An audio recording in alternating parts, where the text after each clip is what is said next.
The Myths, Part 1, The 27 Clubs. The 27 Club is an informal list consisting mostly of popular musicians, artists, actors, and other celebrities who died at age 27.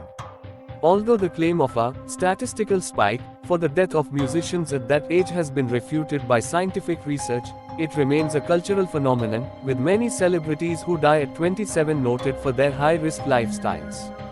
Brian Jones, Jimi Hendrix, Janis Joplin, and Jim Morrison all died at the age of 27 between 1969 and 1971. At the time, the coincidence gave rise to some comment, but, according to Hendrix and Kurt Cobain's biographer, Charles R. Cross, it wasn't until Kurt Cobain took his own life in 1994 that the idea of the 27 Club arrived in the popular zeitgeist.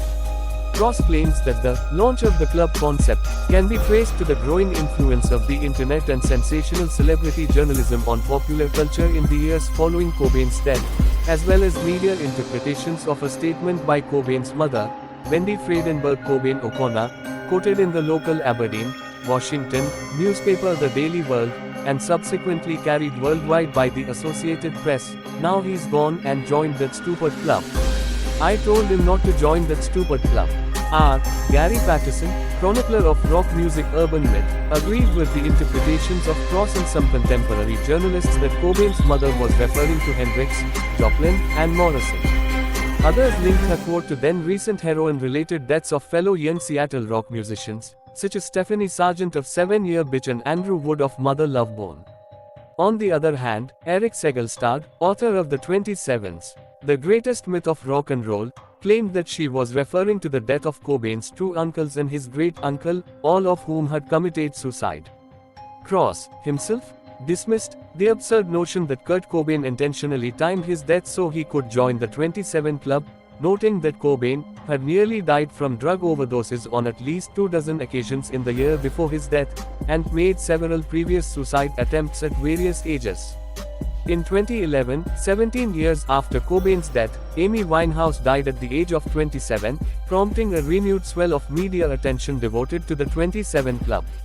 3 years earlier, Winehouse's personal assistant, Alex Haynes, told the British press that Winehouse, then 25, feared she would join Jim Morrison, Brian Jones, and Kurt Cobain in dying at 27. She reckoned she would join the 27 Club of rock stars who died at that age. "She told me, I have a feeling I'm gonna die young." Despite the cultural significance given to musician and celebrity deaths at age 27, the common claim that they are statistically more common at this age is an urban myth, refuted by scientific research.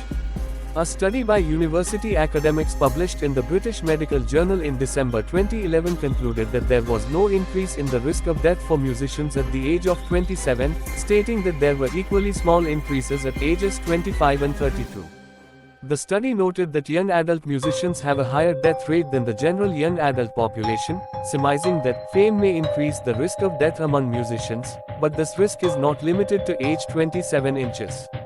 A 2014 article at The Conversation suggested that statistical evidence shows popular musicians are most likely to die at the age of 56, 2.2% compared to 1.3% at 27.